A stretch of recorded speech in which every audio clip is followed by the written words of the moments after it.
Vous arrivez à voir? Commencer le chapitre qui concerne le séchage. Et comme je l'ai dit la dernière fois, il s'agit du séchage des solides. Nous avions commencé par donner des généralités. D'abord, on a donné la définition du séchage. On a dit que c'était une opération unitaire, donc qui a pour but d'éliminer donc l'effet de la chaleur, donc le liquide qui est accompagné ou qui est dans le solide. Et ceci peut s'effectuer par trois modes. Il y a l'évaporation, la vaporisation et la sublimation. Et j'avais insisté sur le fait qu'il y a une différence entre l'évaporation et la vaporisation. Et j'ai expliqué la dernière fois que la différence, c'est que l'évaporation est un phénomène de surface qui s'effectue grâce à un équilibre qui s'établit entre la phase liquide et la phase gazeuse qui l'entoure, et ça se fait à température ambiante. Ce sont les molécules en surface qui vont s'évaporer pour rejoindre la gazeuse. Et c'est un phénomène donc de surface, et ce phénomène-là est assez lent. Quand vous laissez de l'eau dans un récipient, par exemple, à température ambiante à l'air, eh bien, au bout de quelques jours, si vous revenez, vous n'allez plus trouver d'eau dans votre récipient. Pourquoi? Parce que l'eau s'est évaporée. Bien sûr, il faut qu'il y ait au moins une atmosphère qui ne soit pas très très humide. Si elle est saturée en humidité, eh bien, si vous revenez à ce récipient, vous allez trouver toujours la même quantité d'eau. Il faudrait que l'atmosphère soit caractérisée par une humidité assez faible, bien sûr inférieure à l'humidité qui correspond à la saturation. Maintenant, la vaporisation, eh bien, c'est un phénomène donc aussi d'évacuation de l'humidité, mais on utilise des températures très élevées grâce à des surfaces. Et généralement, donc, ça se fait par conduction. Donc, des surfaces assez élevées en température, en contact avec nos solides, bien, vont donner cette énergie aux solides, et donc on aura une évaporation de notre humidité. Et vous avez aussi le phénomène de sublimation, donc c'est un transfert direct de la phase solide à la phase vapeur. Ça concerne, alors je vous ai donné l'exemple du gaz, du dioxyde de carbone. Alors, nous avons dit aussi que ce séchage, on le fait pour alléger les produits et pour conserver, bien sûr, ces produits beaucoup plus longtemps. Seulement, lorsqu'on sèche un produit, on modifie ses propriétés, notamment la forme, la texture, le goût et les qualités. Et bien sûr, étant donné que nous avons dit que pour le séchage, il faut amener de l'énergie, amener de la chaleur. Donc, c'est une opération qui va coûter de l'argent. Alors, on a dit que c'est une opération qui est largement utilisée dans beaucoup de secteurs, notamment l'agroalimentaire, l'industrie chimique, l'industrie des matériaux, les plastiques, le bois, le papier, etc. Donc, le séchage des matériaux solides concerne plusieurs industries, et il est largement utilisé, bien sûr. Alors maintenant, nous avons dit qu'on peut faire ce séchage soit d'une manière directe, et on utilise de l'air chaud et plus ou moins sec, et donc le phénomène de transfert se fait par convection, transfert de chaleur par convection, et même de matière. Et on peut faire aussi ce séchage d'une manière indirecte, par conduction, ou bien par rayonnement. Et nous avons expliqué aussi l'opération qui concerne donc la lyophilisation. Je l'ai bien expliqué la dernière fois. Ensuite, nous avons dit que le fait d'agiter un solide, eh bien, ça pouvait accélérer son séchage. Pourquoi? Ça accélère le transfert de matière et de chaleur. Et ce séchage, on peut le faire aussi bien sur des produits finis que sur des produit en cours d'élaboration, et j'ai donné des exemples la dernière fois. Voilà ce qu'on a fait la dernière fois. Maintenant, on continue à donner des définitions dans un premier temps, et bien sûr, un vocabulaire qui est utilisé dans ce domaine-là. Alors, quand on parle d'une humidité d'un solide, il faut distinguer alors deux types de liquides. Le liquide, ce qu'on appelle le liquide d'hydratation, essayez d'annoter. Alors, pardon.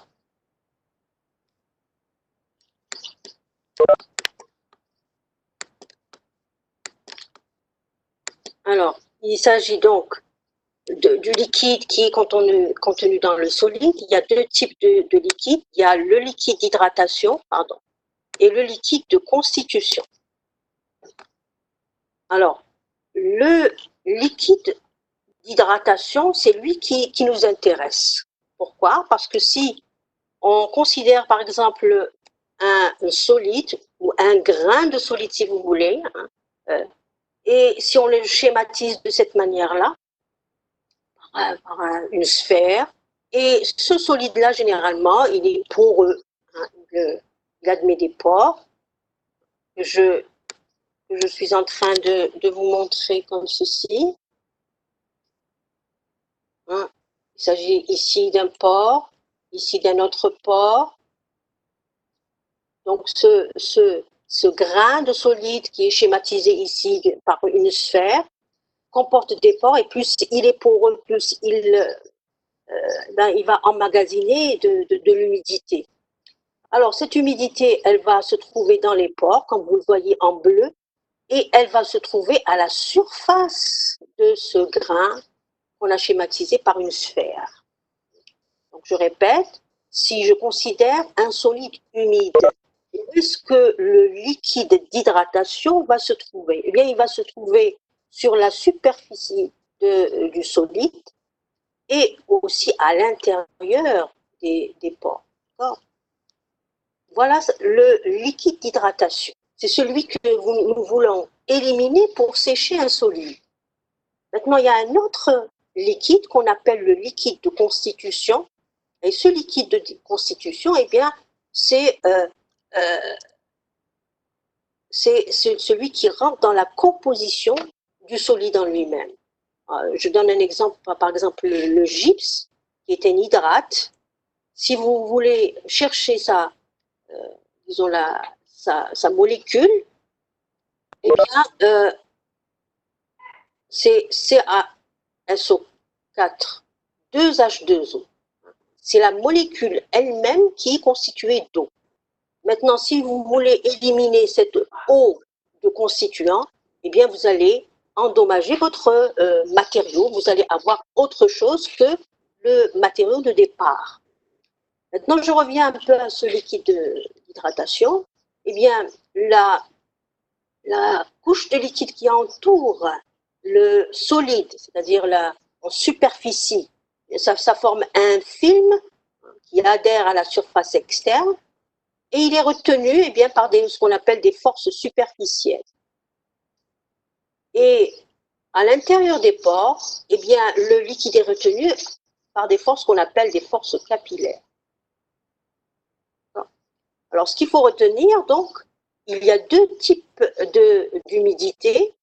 Une fois que vous avez bien sûr filtré votre matériau, etc., il restera le liquide d'hydratation qui, lui, se trouve à la superficie des particules solides qui constituent votre matériau.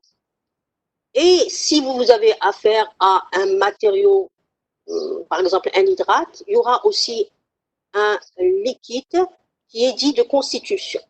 Mais nous, ce qui nous intéresse dans le séchage des solides, c'est le liquide d'hydratation. C'est celui qui entoure la surface des solides, et c'est celui qui est aussi à l'intérieur des pores. Le liquide de constitution, il participe dans la molécule elle-même de votre matériau. Donc si vous l'éliminez, vous risquez donc de détériorer votre molécule et vous aurez un autre produit. Et généralement, comme exemple de corps qui ont une ou plusieurs molécules d'eau, hein, on donne l'exemple des sels hydratés. Vous voyez, nous avons un sel et bien sûr, il y a deux molécules d'eau qui constituent l'ensemble constitue bien le gypse. Et bien sûr, il y a énormément de sels hydratés qui ont donc des formes X, NH2O. Voilà. Donc, il faut retenir que nous allons nous occuper du liquide d'hydratation pour sécher notre solide. Est-ce qu'il y a des questions là-dessus, s'il vous plaît? S'il vous plaît, vous me répondez. Est-ce que je peux continuer?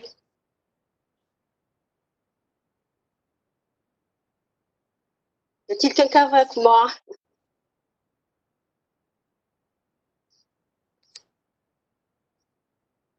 S'il vous plaît.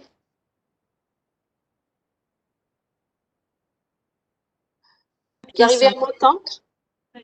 Vous pouvez continuer, madame. Merci pour votre réponse. Alors, on continue.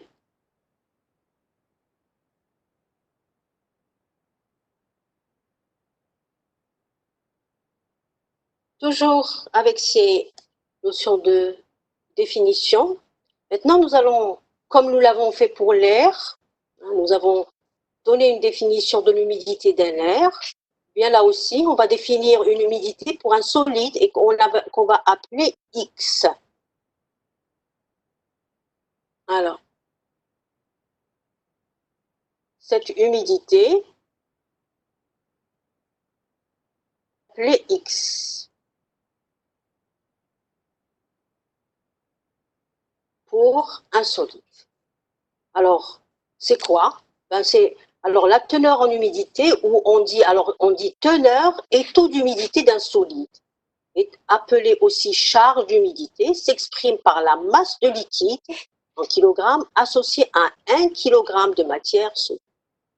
Donc si vous avez des solides, et si je veux déterminer le taux d'humidité ou la teneur en humidité de ce solide, eh bien je vais m'intéresser à quoi? Au liquide de quoi? D'hydratation, combien de kilogrammes par kilogramme de matière solide sèche. Bon. Vous vous rappelez, pour l'air humide, nous avions défini quoi? L'humidité de l'air, c'était quoi? La masse de liquide ou d'eau par masse d'air sec. La même chose ici, donc c'est la masse d'eau rapportée à 1 kg de matière solide sèche. Vous voyez que les deux définitions, eh bien, elles se rapprochent, elles se ressemblent. Maintenant, cette teneur en humidité, elle peut être très importante jusqu'à arriver à la teneur en humidité à l'équilibre, c'est-à-dire au-delà de cette valeur X étoile, hein, j'appelle X étoile la teneur ou le taux d'humidité à l'équilibre, eh bien mon solide ne peut pas accepter de l'humidité. Donc un corps humide placé dans une enceinte de volume important où l'humidité relative et la température sont constantes, il faut que les conditions soient constantes, voit son taux d'humidité se stabiliser à une valeur dite d'équilibre X étoile. Quand vous mettez un solide humide, hein, chargé d'humidité, chargé d'eau par exemple, vous le mettez dans une ambiance qui est un peu plus ou moins sèche, hein, une atmosphère plus ou moins sèche, eh bien, il va voir son humidité, par exemple, diminuer jusqu'à l'équilibre. Maintenant, si vous le mettez dans une ambiance plutôt humide, il va voir son humidité augmenter. Donc l'équilibre, nous allons le caractériser par un taux d'humidité X étoile. Maintenant, vous pouvez aussi trouver le terme hygroscopique, une substance hygroscopique. C'est quoi une substance hygroscopique? C'est une substance qui a tendance à accepter de l'humidité. Une substance hygroscopique est une substance qui a tendance à retenir l'humidité de l'air comment? Par absorption ou bien par adsorption. Alors, absorption, il s'agira d'un liquide plutôt, et par adsorption, donc c'est un solide qui va absorber de l'humidité. Et un exemple très, très pratique d'une matière ou une substance hygroscopique, eh bien, c'est le silicagel. Silicagel ou bien du gel de silice. Alors, je donne cet exemple-là. Pourquoi? Parce que, alors, si vous achetez, par exemple, c'est un cas qui est très fréquent, quand on achète des chaussures, par exemple, ou des produits qui ne supportent pas l'humidité, vous trouvez à chaque fois des petits sachets où il y a des petites billes. Et ces petits sachets qui contiennent des petites billes, eh bien, ils ont comme propriété de l'humidité.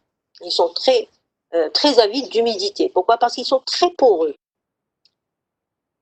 Ça va jusque-là? Répondez-moi. Oui, ça va, madame. Très bien. Maintenant, qu'est-ce que c'est que l'état de siccité? Alors ici, nous avons parlé d'humidité. L'état de siccité, c'est-à-dire son état par rapport à l'état sec. Siccité, c'est en relation avec sec. Alors, on dira qu'un corps est anhydre, c'est un corps dont le taux d'humidité est nul. Anhydre, il n'y a pas d'humidité à l'intérieur. Et un corps sec ou séché, bien, il correspond plus généralement au produit tel qu'il est obtenu à la sortie du sécheur. C'est-à-dire, une fois que vous avez séché votre humide, eh bien, vous allez avoir un corps plus ou moins sec ou séché. Mais ça ne veut pas dire que son taux d'humidité est nul. C'est-à-dire que vous avez réduit son humidité. Vous l'avez donc traité, vous l'avez séché, mais ça ne veut pas dire que son taux d'humidité va être nul par la suite. Ça veut dire que vous avez réduit son humidité. Vous avez réduit ce que j'ai appelé ici X. Voilà, pour ces définitions. Je vais continuer.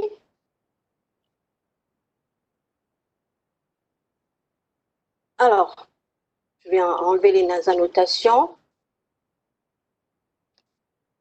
Alors, nous avons, disons, un peu introduit comment se comporte un solide mouillé en présence d'un gaz. Alors, l'humidité d'un solide qu'on a appelé X, elle ne peut être en équilibre qu'avec une atmosphère dont l'humidité relative est phi étoile. Donc, phi étoile, eh bien, c'est quoi? C'est l'humidité relative à l'équilibre. Si je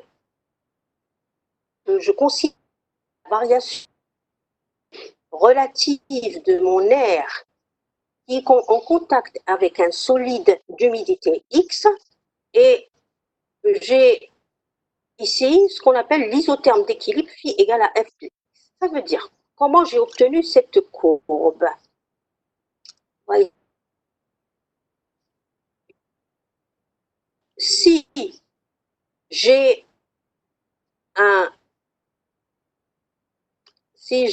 solide ayant une humidité X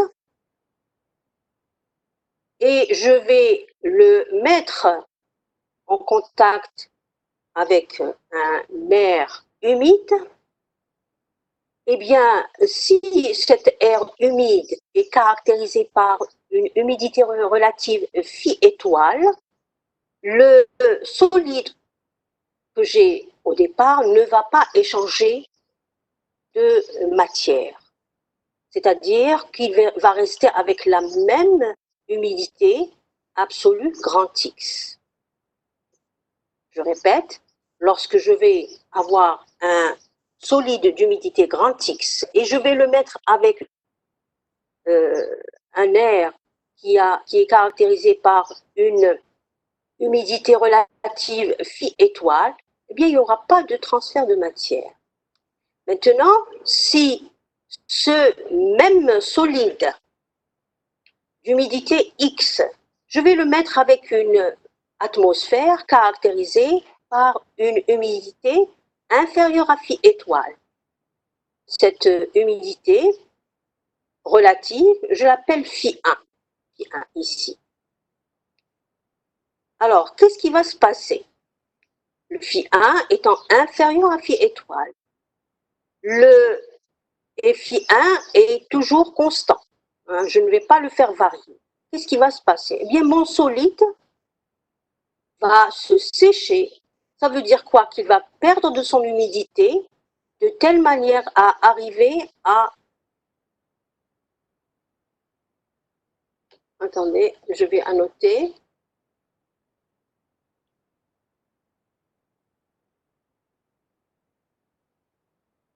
Il va sécher de telle manière à arriver à cette humidité-là. Et pourquoi? Parce que je l'ai mis en contact avec une atmosphère qui est plus ou moins sèche. Elle est caractérisée par une humidité phi 1. Phi 1 est inférieur à phi étoile, on aura un séchage du solide. Là, il n'y a pas eu de séchage. Pourquoi? Parce que c'est à l'équilibre. Maintenant, si mon solide, je vais le mettre avec une humidité, avec un air caractérisé par une humidité relative phi 2, où phi 2 est comment par rapport à phi étoile supérieur. Ça veut dire que vous l'avez mis à quoi? Avec une atmosphère largement plus humide que la normale, que l'équilibre. Qu'est-ce qui va se passer? Qu'est-ce qui va se passer? Qu'est-ce qui va se passer? Votre se sécher, il va encore emmagasiner de l'humidité. Il va arriver jusqu'à une humidité supérieure, bien sûr, à X est supérieur à X étoile. Il va arriver à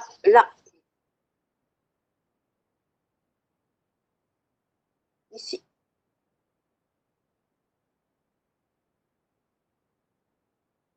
Là, mon solide, je l'ai mis avec une atmosphère qui a une certaine humidité et il n'y a pas eu d'échange, ce sera phi étoile. Maintenant, lorsque je vais mettre mon solide avec un air caractérisé par une humidité relative supérieure à phi étoile, eh bien le solide va gagner de l'humidité jusqu'à quoi? Jusqu'à l'équilibre. Et l'équilibre est traduit par cette courbe-là. Maintenant, indéfiniment gagner de l'humidité, ce solide, qui est caractérisé par cette humidité absolue, eh bien non, il arrivera un certain moment où cette humidité du solide va atteindre un palier. Et ce palier-là correspond à ce qu'on appelle XS, qui est atteinte lorsque l'humidité de l'air, bien sûr, est égale à 1, c'est-à-dire à 100%. Un air qui est complètement saturé. Là, vous ne pouvez plus aller au-delà de XS, c'est l'humidité absolue à la saturation. Bien sûr, il s'agira de l'humidité liée au solide. Lorsque j'atteins l'humidité XS, j'aurai donc atteint la limite de l'humidité liée. Au-delà, ce sera une humidité qui ne sera pas liée. Elle est très simple à éliminer. Juste par exemple, par filtration, on pourra l'éliminer. Mais l'humidité liée, eh bien, elle est liée par des forces, notamment capillaires, etc. Donc, il est beaucoup plus difficile de l'éliminer. Il faudra ramener de l'énergie, et par exemple de l'air sec, etc. Est-ce que vous avez compris cette notion de comportement d'un solide quand vous le mettez avec un air caractérisé par une certaine humidité relative? S'il vous plaît, vous me répondez. Ou est-ce que vous voulez que je reprenne? S'il vous plaît, vous me répondez parce que c'est important. S'il vous plaît, vous me répondez.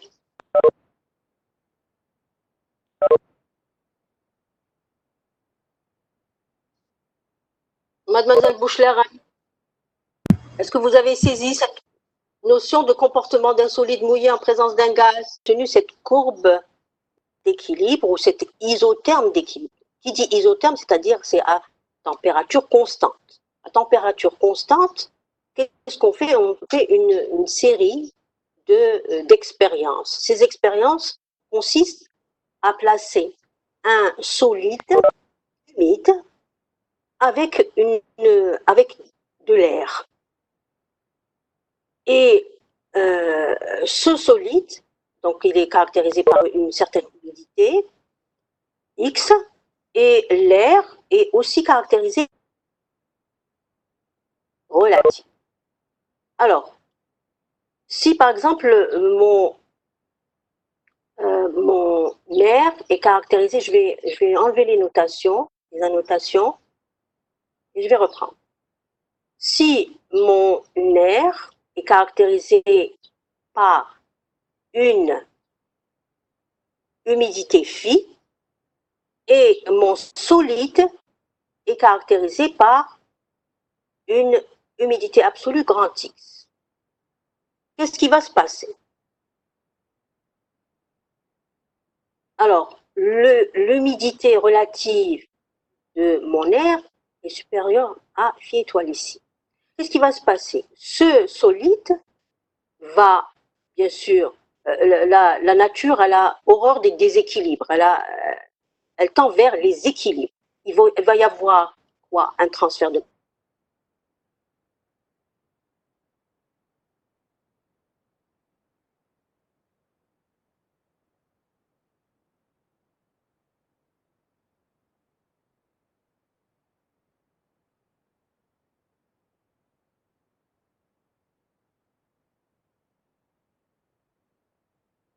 mon air, ici, elle est supérieure à phi étoile, qui correspond à l'équilibre entre quoi et quoi? Entre l'humidité du solide et l'humidité de l'air qui aurait dû donner un équilibre.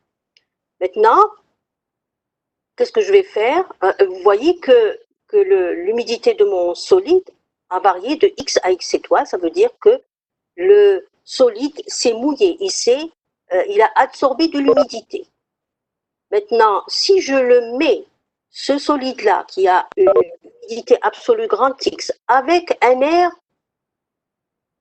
ayant une humidité inférieure à phi étoile, c'est-à-dire un air caractérisé par phi 1, qu'est-ce qui va se passer?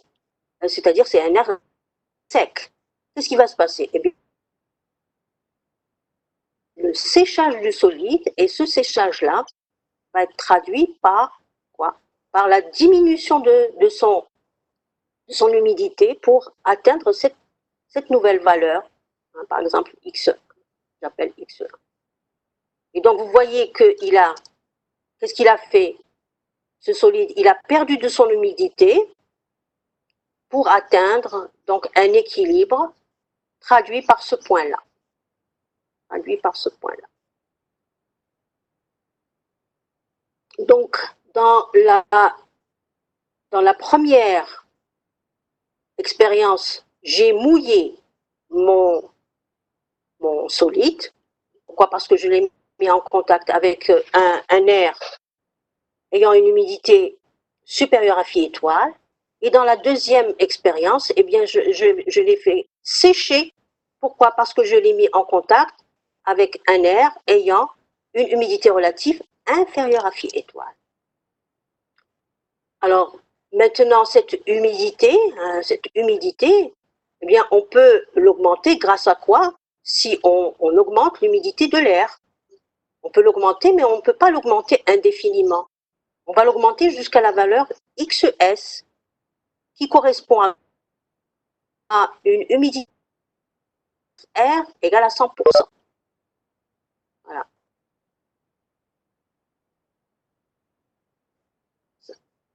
En définitive, qu'est-ce que ça veut dire? Ça veut dire que votre solide va se sécher ou bien se mouiller ou bien rester tel quel. Là, il a séché. Là, il s'est alors ici il s'est mouillé. Là, il s'est mouillé pour atteindre X étoiles. Et là, eh bien, il est resté tel quel. Il est resté tel quel. Avec cette humidité phi étoile, il est resté tel quel. Là, c'est une humidité relative assez faible, donc il s'est séché. Là, c'est une humidité qui a fait qu'il n'y a pas de transfert de matière entre mon solide et mon air.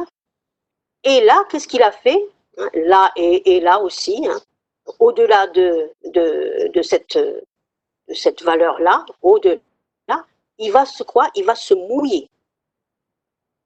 Au-delà de cette valeur, il va se mouiller. Est-ce que j'ai répondu à votre question, mademoiselle? Oui, madame, merci. Les autres, ça va? Ce qu'il faut retenir, c'est que le séchage d'un solide en utilisant de l'air plus ou moins sec, hein, eh bien, va dépendre de son humidité relative.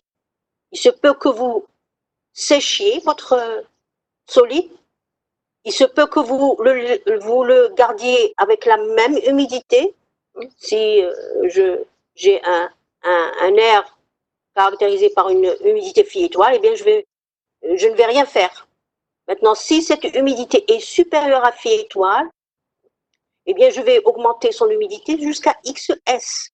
XS qui est l'humidité absolue à la saturation. Et on dira que l'humidité, c'est une humidité liée, et au-delà, c'est une humidité non liée. Liée, il est difficile de et bien sûr, on l'a appelé X étoile, l'humidité absolue à l'équilibre.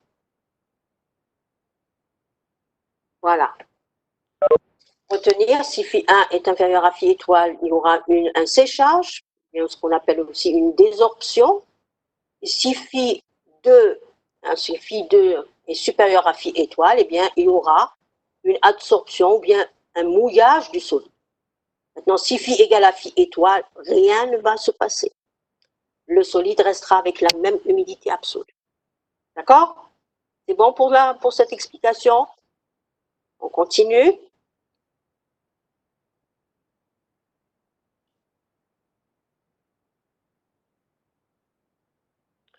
Enlever les notations.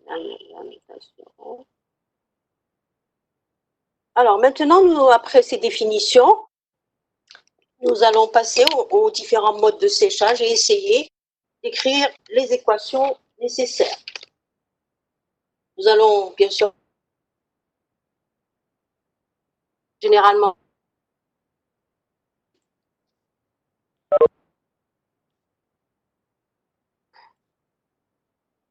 par entraînement. Pourquoi? Parce que vous utilisez de l'air plus ou moins sec et chaud, de telle manière à assurer votre séchage. Vous avez aussi un séchage indirect ou par conduction ou par contact. Vous allez mettre votre solide en contact avec des surfaces à haute température de telle manière à le sécher.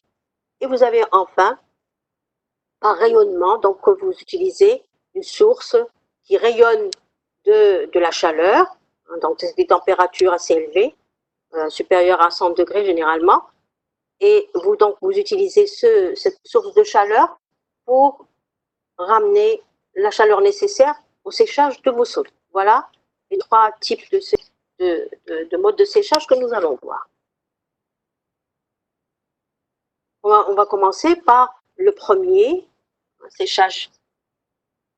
Donc, séchage direct. Je reprends mes annotations.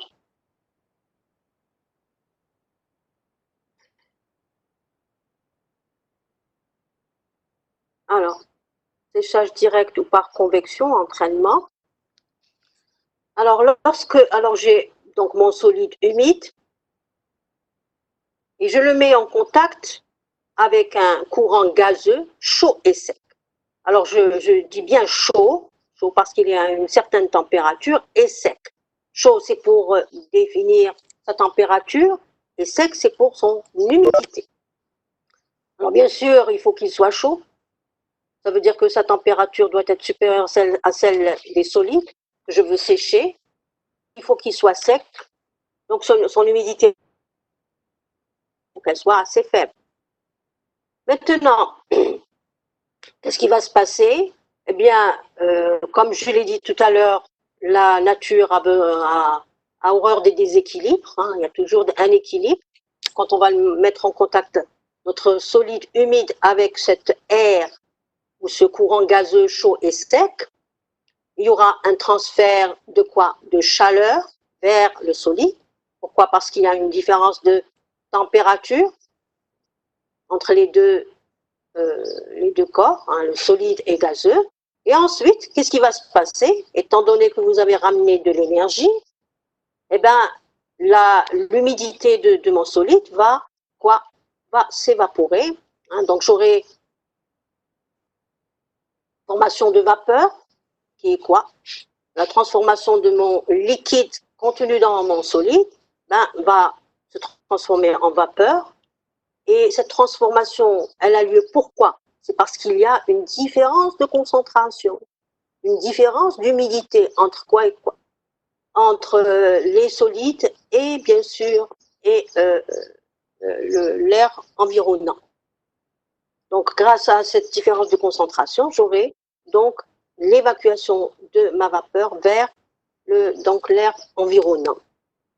Donc, il y a 2 phénomènes. Il y a un transfert de chaleur et un transfert de matière. Alors maintenant, qu'est-ce qu'il y a eu? En fait, il y a eu un phénomène d'évaporation. Donc, en fait, la chaleur que j'ai apportée, elle a servi à quoi? À évaporer l'eau contenue dans les solides. Donc, c'est la chaleur nécessaire pour l'évaporation. C'est ce qu'on avait appelé la chaleur latente de l'évaporation. Alors maintenant, si le séchage est dit isenthalpique, ça veut dire que la chaleur que j'ai ramenée au solide humide, elle est égale exactement à la chaleur latente de vaporisation. Je répète, si mon séchage est isenthalpique, eh bien ça veut dire que la chaleur que j'ai ramenée, eh bien, elle est égale exactement à la chaleur latente de vaporisation. Je n'ai pas apporté plus qu'il n'en fallait. Donc, on dira que l'opération de séchage est isenthalpique. Alors ici, l'air a servi à apporter de la chaleur, donc c'est un fluide chauffant. Et l'air aussi qu'est-ce qu'il va faire? Il va évacuer la vapeur. Donc l'air a 2 fonctions. Il chauffe et il évacue l'eau par le fait qu'il évacue la vapeur d'eau, solide humide.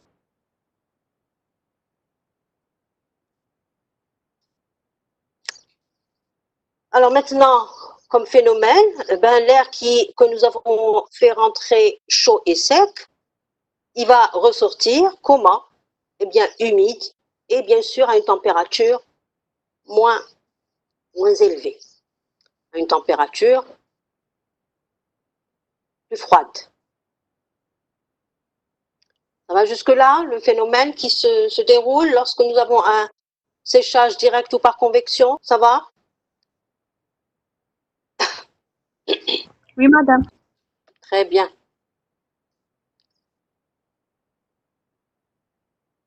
Je continue. Je vais d'abord enlever mes annotations.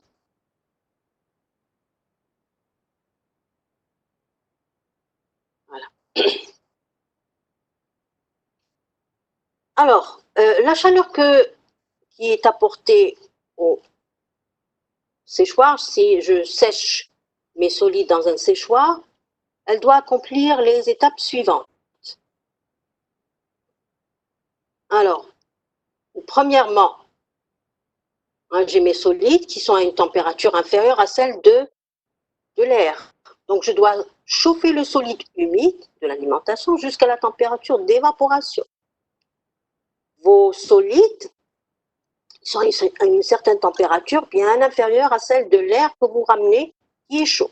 Donc, dans un premier temps, les solides humides, caractérisés par cette humidité quantique, vont atteindre la température de quelle? La température d'évaporation. Donc, on va les chauffer jusqu'à la température d'évaporation. Alors, vous m'excusez ici, c'est liquide. Bon, là, c'est les solides. Maintenant, je vais m'intéresser au liquide. Le liquide aussi, vous allez le chauffer. Liquide, manque ici, pardon. Le liquide va chauffer jusqu'à la température aussi d'évaporation. Ensuite, il y aura l'opération d'évaporation du liquide. Troisième étape.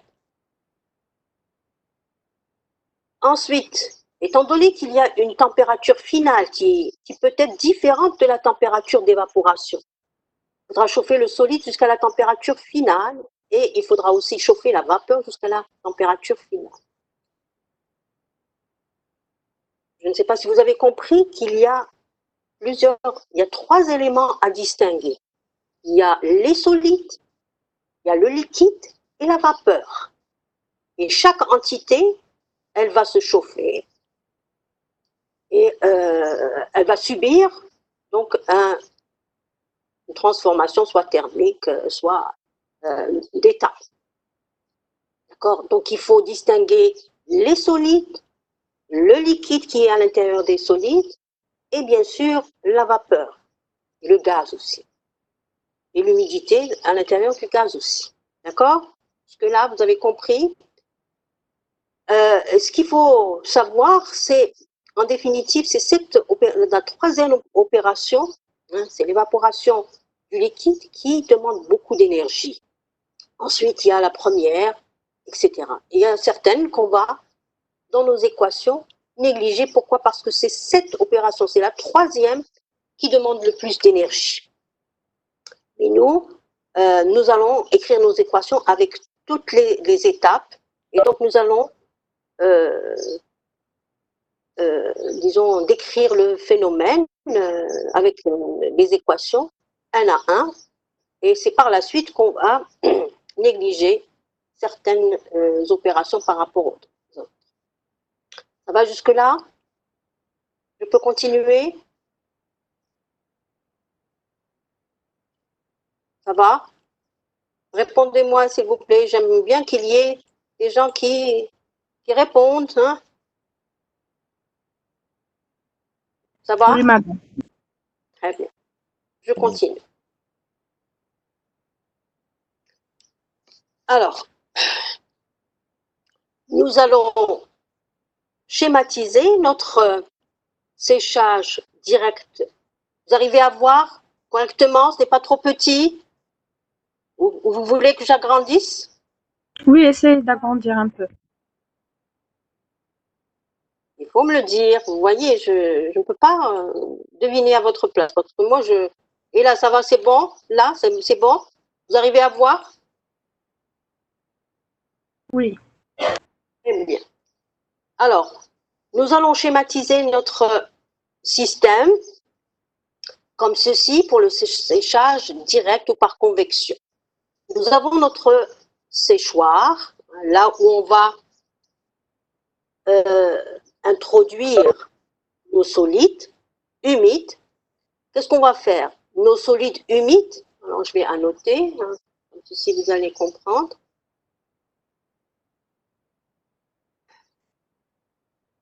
Alors, nos solides humides, on veut les sécher. Donc, on va les introduire dans ce qu'on appelle un séchoir ou un sécheur. Les deux termes me conviennent. Alors, ces solides seront, ils vont être en mouvement. Donc, ils vont être caractérisés par une quantité ou un débit massique de matière sèche par unité de temps que j'appellerai M, indice S et avec un point. C'est le débit massique de matière sèche, comme sèche. Donc MS, indice avec un point pour dire que c'est la quantité de matière sèche par unité de temps que je vais faire introduire à l'intérieur du sécheur. Ça, c'est la matière sèche, mais elle est imbibée avec une certaine humidité absolue que j'appelle XI. XI pour dire que c'est à l'état initial. Et la température de mes solides humides, c'est TSA. Donc voilà comment sont caractérisés mes solides humides à l'entrée du séchoir. À contre-courant, je vais faire introduire un air plus ou moins sec. Plus ou moins sec, ça ne veut pas dire que Y égale à 0. Hein. Y est très faible.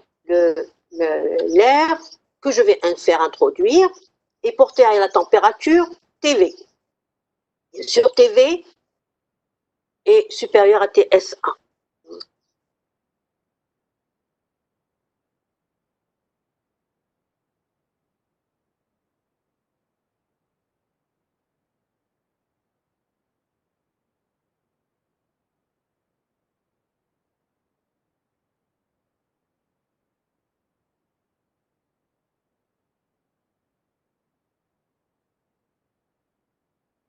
Chaleur d'abord, ensuite de matière. Et qu'est-ce que je vais obtenir à la sortie de mon séchoir? Des solides plus ou moins secs, caractérisés toujours avec la même matière, le même débit de matière sèche. Pourquoi la matière sèche, elle ne va pas changer, c'est toujours la même. C'est comme pour l'air sec, hein, le débit d'air sec, il est toujours le même si son l'humidité change. Maintenant, pour la température, hein, c'est une température que j'appelle TSB. Et bien sûr, TSB est supérieur à TSA. Et l'humidité de mes solides, bien sûr, elle a varié, elle a atteint XF, l'humidité absolue de mes solides. Qu'est-ce qu'elle a fait? Puisque je veux sécher, elle a diminué. Maintenant, pour l'air, hein, ici, il est rentré plus ou moins sec, avec une température TV, mais il va ressortir comment? Il va ressortir humide, puisque les solides ont lâché leur humidité, et bien sûr à une température différente, que j'appellerai TVB, à une température plus faible. Alors, j'appellerai QT sur MS la quantité de chaleur transférée par unité de matière sèche. La quantité de chaleur transférée par unité de matière sèche et bien sûr et par unité de temps. Maintenant, si je m'intéresse au phénomène qui s'est produit à l'intérieur de mon séchoir. D'ailleurs, je l'ai un peu dit tout à l'heure. Qu'est-ce qui va se passer? Il y a trois entités à considérer. Il y a les solides, il y a les solides, le liquide et la vapeur. Les solides vont se chauffer de TSA à TSB, une variation de température des solides. Le liquide aussi va se chauffer le liquide qui était à l'intérieur des solides, hein, puisque il va recevoir de l'énergie, donc il va se chauffer de TSA à TV. Ça, c'est uniquement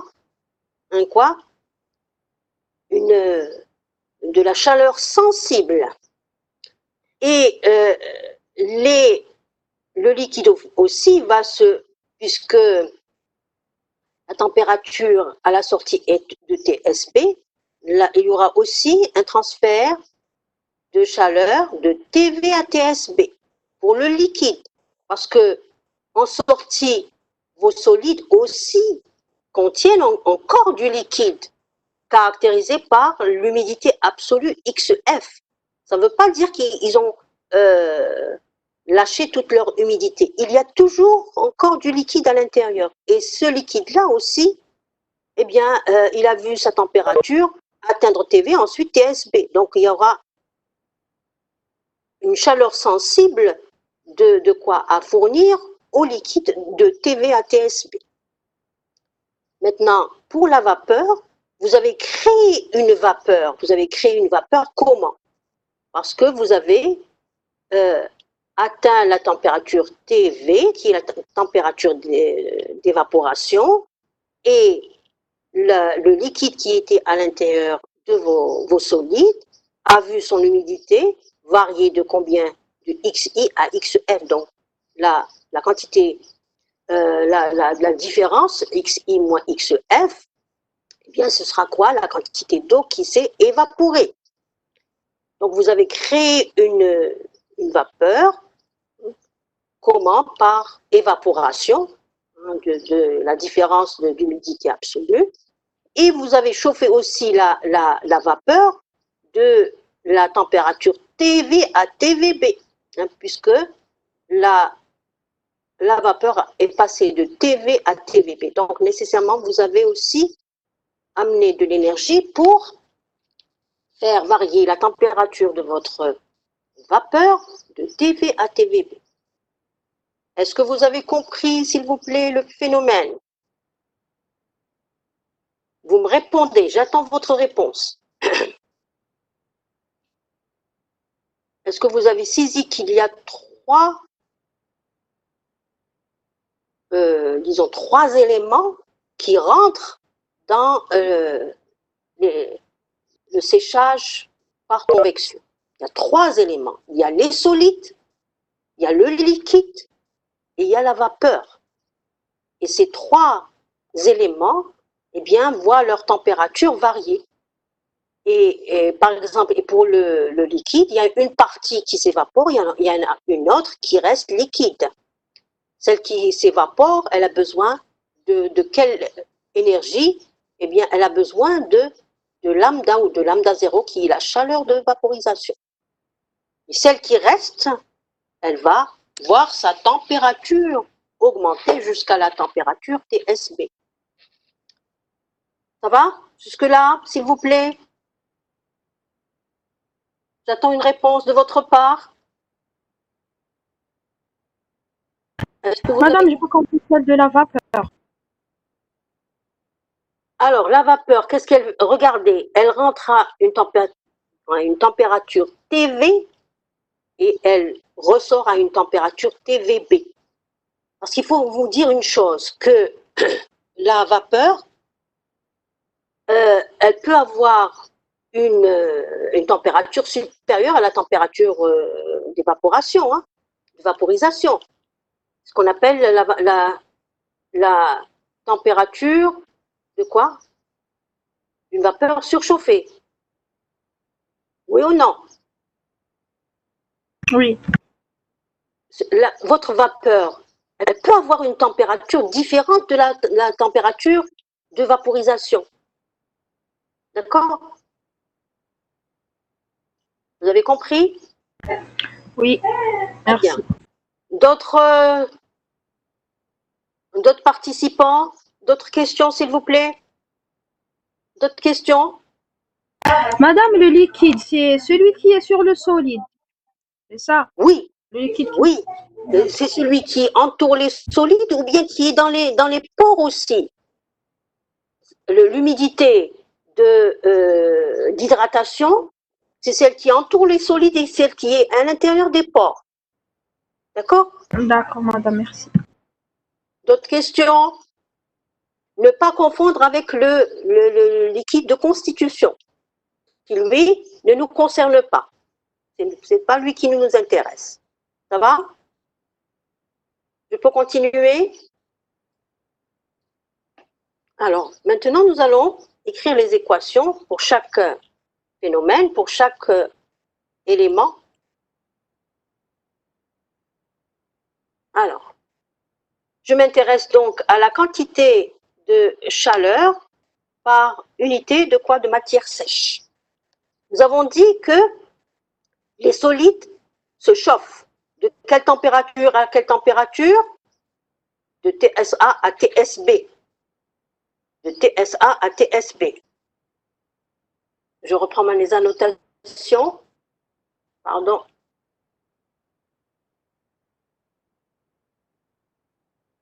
Donc, les solides se chauffent de TSA à TSB. C'est une chaleur comment? C'est une chaleur sensible. Sensible. Et je peux l'exprimer comme MCP delta T. MCP delta T. Alors, comme je m'intéresse à la quantité de chaleur rapportée à la matière sèche, donc il n'y aura pas de M ici. Donc, c'est ce terme-là qui va traduire la quantité de chaleur qui est nécessaire pour porter les solides, je dis bien les solides, de TSA à TSB, MCP delta T. Le delta T, c'est quoi? C'est TSB moins TSA. Et le CP de mes solides, je l'appelle CPS. Et comme je considère la quantité de chaleur par unité de matière sèche, le M, je ne vais pas le considérer. Donc, ce sera CPS, TSB moins TSA, qui sera la chaleur nécessaire pour porter quoi? Les solides de quoi? De la température TSA à TSB. D'accord? Maintenant, mon liquide qui est à l'intérieur de quoi? Qui est à l'intérieur des solides. Il faut d'abord le chauffer avant de pouvoir l'évaporer. Il faut le chauffer, il faut le porter à quelle température? À la température TV. Donc, il va voir sa température monter de quelle valeur à quelle valeur? De TSA à TV pour pouvoir l'évaporer. Et quelle est la quantité d'eau qui est concernée par cette élévation de température? Eh bien, c'est XI. XI, c'est l'humidité, c'est la quantité d'eau par unité de matière sèche. Et comme je m'intéresse à la quantité de chaleur par unité de matière sèche, j'aurai uniquement XI. Maintenant, donc c'est toujours MCP delta T. Donc CPL, c'est la capacité calorifique de quoi? Du liquide. Ne pas confondre avec la capacité calorifique des solides. Je suis en train donc ici de décrire la quantité de chaleur qui m'a permis de chauffer le liquide. De quelle température à quelle température? De TSA à TV. Ça va? Ça va juste pour ce terme-là? Maintenant, une fois que j'ai porté mon liquide à la température TV, je l'ai évaporé. Je l'ai évaporé, mais je n'ai pas évaporé toute la... Je n'ai pas évaporé tout le liquide. J'ai évaporé quelle quantité de liquide, s'il vous plaît? Quelle quantité de liquide? Allez, répondez-moi. J'attends votre réponse. Quelle est la quantité de liquide que j'ai évaporée? C'est cette quantité-là, c'est la différence. Je n'ai pas évaporé toute l'eau contenue dans les solides.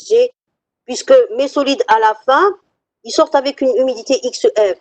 Donc, ce qui s'est évaporé, c'est la différence. C'est cette quantité de liquide par unité de matière sèche. Et moi, j'ai besoin de quoi?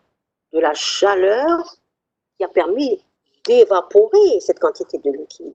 Je sais que lambda ou lambda 0, c'est la chaleur latente de vaporisation et la quantité de chaleur nécessaire pour évaporer, par exemple, 1 kg de liquide. Et on dit que c'est la chaleur latente, la chaleur nécessaire par unité de matière solide. Donc, le produit va me donner quoi? Le produit lambda ou lambda 0, xi moins xf, c'est la chaleur qui m'a permis d'évaporer la quantité, le delta, ce qui s'est évaporé, c'est-à-dire xi moins xf. Ça va jusque-là, s'il vous plaît? S'il vous plaît. Je suppose que c'est compris. Il a fallu aussi chauffer mon liquide qui est sorti. Mon liquide contenu dans les solides a atteint la température TSB. Or, je l'ai chauffé jusqu'à TV et ensuite, je l'ai récupéré à TSB. Donc, nécessairement, la quantité de chaleur qui a permis de chauffer le liquide de TV à TSB, eh bien, ce sera XF CPL delta T, donc TSB moins TV, MCP delta T. Ça va jusque-là, s'il vous plaît? Maintenant, pour ma vapeur que j'ai chauffée, de quoi? De TV à TVB. J'ai chauffé ma vapeur de TV à TVB. Eh bien, la quantité de chaleur nécessaire, MCP delta P, c'est quoi? Alors, la quantité de, la variation de température, donc c'est de TV à TVB, donc le delta T, c'est TVB moins TV. Il s'agit d'une vapeur, donc c'est une autre chaleur massique ou une capacité calorifique, c'est CPV, la vapeur. Maintenant, quelle est la quantité de vapeur? Eh bien, c'est la différence, toujours XI moins XF. Donc là, c'était la chaleur sensible pour les solides. Là, c'est la chaleur qui m'a permis de porter les solides de la température TSA à TV. Là, c'est la chaleur qui a permis d'évaporer une certaine quantité de liquide, donc c'est-à-dire pour porter mes solides de XI à XF. Et là, c'est la chaleur nécessaire qui m'a permis de chauffer les liquides de quoi? De quelle température à quelle température? De TV à TSB, toujours le liquide. Et là, en dernier, c'est la chaleur qui est nécessaire pour chauffer ma vapeur. Il faut distinguer qu'il y a 3 éléments dans l'affaire. Les solides, le liquide. La dernière, c'est quoi? Et attendez, et il faut aussi comprendre qu'il y a eu un changement d'état. Il y a une certaine quantité de liquide qui a changé d'état. Elle était liquide et elle est devenue vapeur. Mais ce n'est pas toute la quantité de liquide qui s'est évaporée. Il est resté une autre liquide. Et celle qui s'est évaporée, c'est celle qui concerne, c'est celle de quoi? De faire passer l'humidité absolue des solides de XI à XF. S'il vous plaît, vous m'avez posé une question. Répétez. Je ne vous ai pas entendu. C'est une demoiselle. La dernière, c'est... Ça concerne la vapeur. Regardez ici. Une température TV et là une température TVB. Donc nécessairement, ma vapeur, elle est passée de TV à TVB. Donc j'ai besoin de cette quantité d'énergie qui concerne ce qui s'est évaporé. Ça va? Ce qui s'est évaporé, la quantité de liquide évaporé, c'est XI moins XF. Et c'est CPV, pourquoi? Parce qu'il s'agit de la vapeur. D'accord? Est-ce que vous avez compris le phénomène qui s'est passé?